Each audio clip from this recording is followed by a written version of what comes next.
وہ لوگ جو اللہ اور اس کے رسولوں پر ایمان لائے ہیں، یہی تو وہ ہیں جو ان کے پروردگار کے نزدیک صدیق اور شہید ہیں، ان کے لیے اجر و ثواب ہوگا۔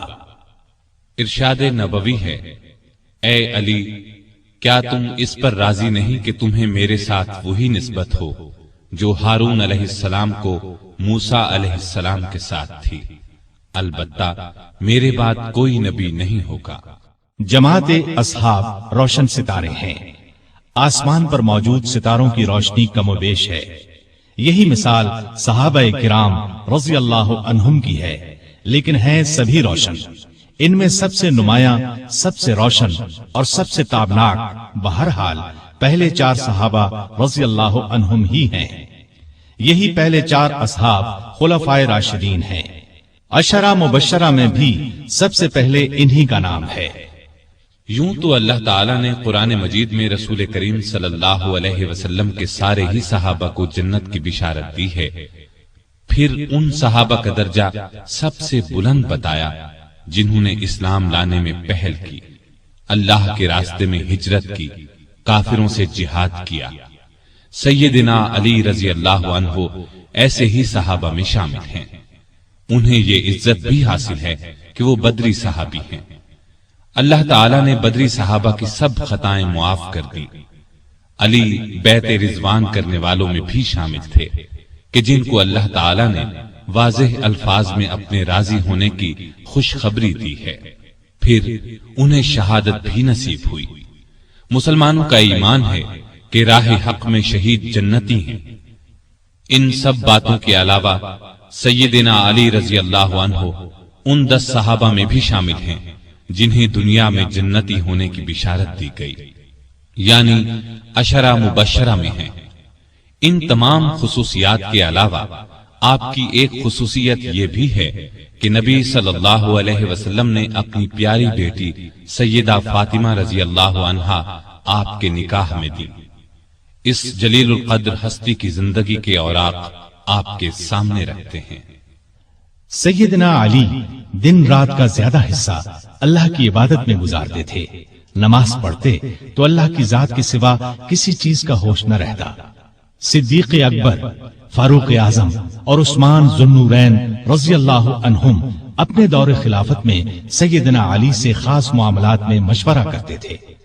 شجاعت سیدنا علی کا خاص وصف تھا۔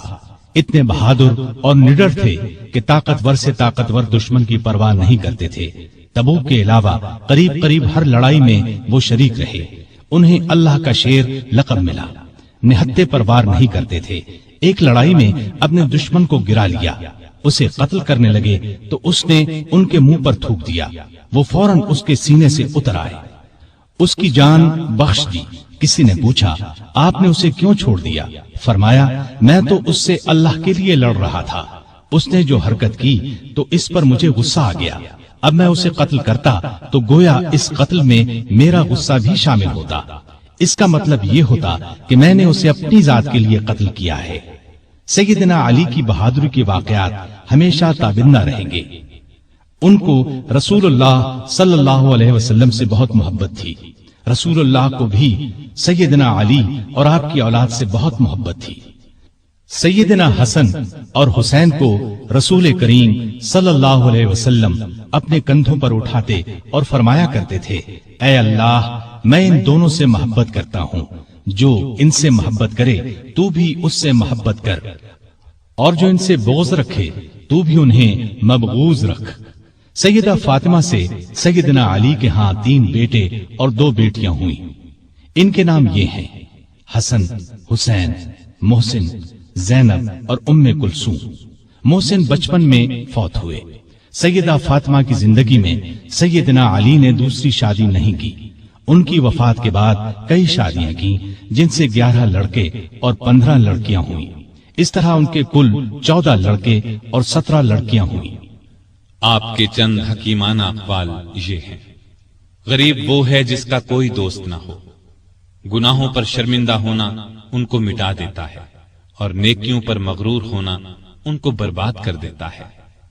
علم مال سے بہتر ہے، اس لیے کہ علم تمہاری حفاظت کرتا ہے، جبکہ مال کی حفاظت تمہیں کرنا پڑتی ہے۔